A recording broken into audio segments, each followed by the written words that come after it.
Hi everyone, Lady Amalthea here with 31 Days of Tarot 2021, and welcome to days 19 to however many I decide to do. I'm batch recording at the moment, just in between running around on the weekend. My partner's looking after the dogs right now, so I'm just taking a bit of time to do some videos, which is nice. Question for day 19 is, what tarot card do you look out for the most when you get a new deck? Why? I guess for me, cards like the Chariot are quite important to me because that's my birth card. So I always like seeing the Chariot.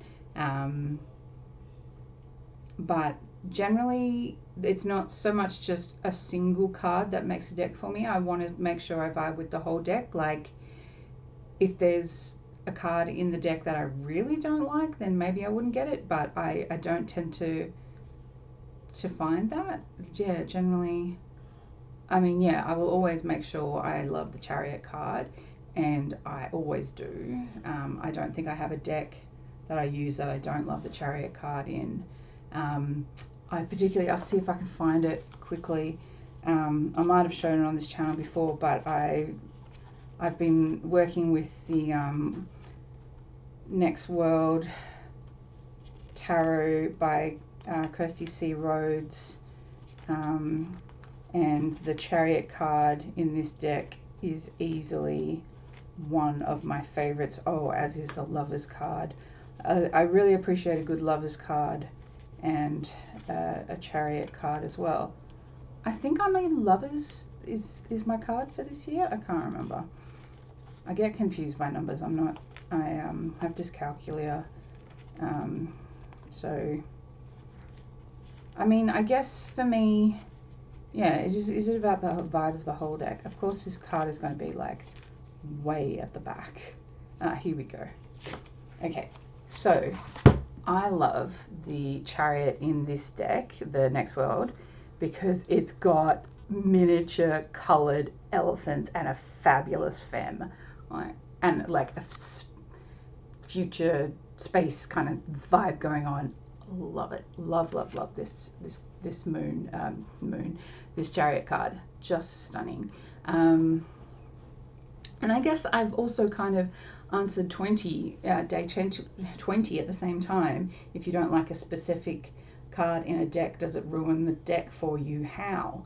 Yeah, I mean, with very few, I can't think of any particular decks where I've seen a single card and gone, oh god, no.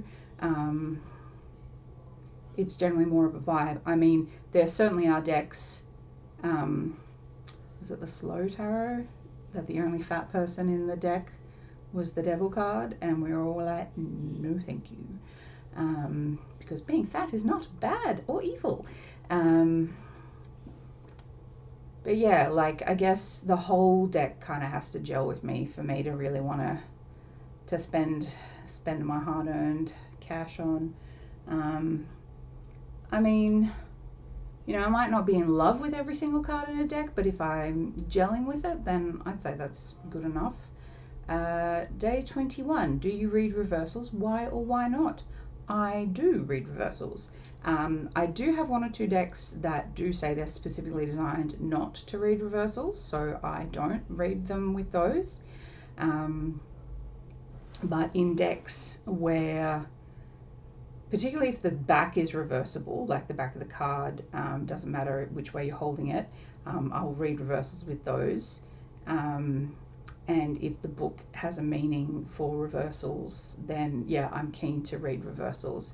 For me, it's not so much the kind of whole opposite meaning thing. Sorry, that was a hiccup. It's not like the whole opposite meaning thing, but it's just like depends. Sometimes it's like, pay more attention to this card, pay more focus to this, like, think about this. Just really depends, like, on the context of the card, either within a spread or, yeah. So, and just some decks don't want to read reversals, so Yeah, it's fine. Where are we? Deck 22. Day 22. What deck gives you the heebie-jeebies? Now, I don't want to say bad things because everyone has different preferences, but decks, and I can appreciate their artwork and their style and their talent and everything, but decks like the Deviant Moon, oh no thank you. I can appreciate them for what they are, and I'm glad that they vibe with people. And like, I've got this lovely friend Jess, and Deviant Moon is one of her go-to decks, and that's absolutely fine because it works for her and it's a clear read for her.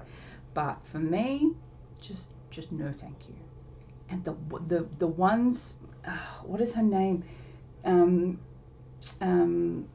Lucy Cavendish has had a few decks illustrated by her, like the Alice in Wonderland one and the Les Vampires, the ones with the really big eyes. Just no thank you. They are creepy, and anything that has like a total circus vibe and clowns and, oh yeah, no. You can see I kind of have a bit of a thing, so anything that kind of, yeah, not my jam. But I'm glad it exists, and I'm glad you, whoever you are in this case, enjoy it. That's all that matters. But just not for me. But that's why it's great that there's so many different decks out there, is that we can cater to our preferences and enjoy different kinds of things. And I'm going to end with day 23, and that is, what is your favorite tarot spread at the moment? Because I actually have an answer for that, and it is one that Jane Meredith taught us in the spiritual tarot class in December, which I currently have laid out on my desk very awkwardly because the next world tarot cards are this big. Okay, fine. They're this big. They're huge. And it is a 9-card spread using the Wheel of the Year. So it starts on the winter solstice in the position 1, which is at the bottom, and then goes around in a circle to represent the Wheel of the Year. So the positions are winter solstice, Imbolg, spring equinox, Beltane, summer solstice, Lammas, autumn equinox, Solwane, and then there's a card in the middle.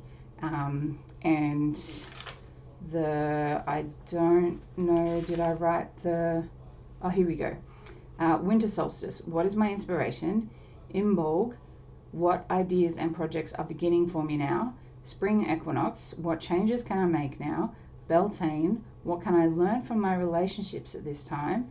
Summer solstice, how can I let my light shine at its strongest? Lammas, what areas of my life need completion? Autumn equinox, what can I free myself from? Solwane, what does my inner voice seek to tell me? And then number 9, which is the card right in the middle, how do I integrate all this? Love this spread. I did a reading with it with the Orion's Animal Tarot by Amber Sun, which, gosh, is one of my favorite decks at the moment. I did a reading with that spread with that deck, and it was just so spot on. It oh my gosh, like the cards, yeah.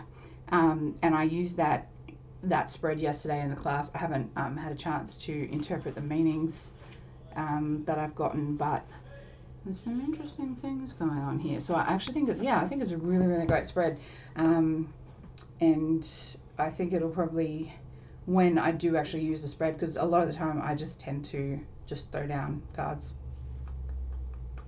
see how many I want, or, you know, sometimes it's just a single card or whatever it is. But yeah, a lot of the time I'm just throwing down single or maybe 3 cards, past, present, future kind of thing. But yeah, okay. I'd say that's it for now. I just want to thank everyone for watching and liking and commenting and everything. It's been a really enjoying this experience. Thank you so much, and until next time, many blessings.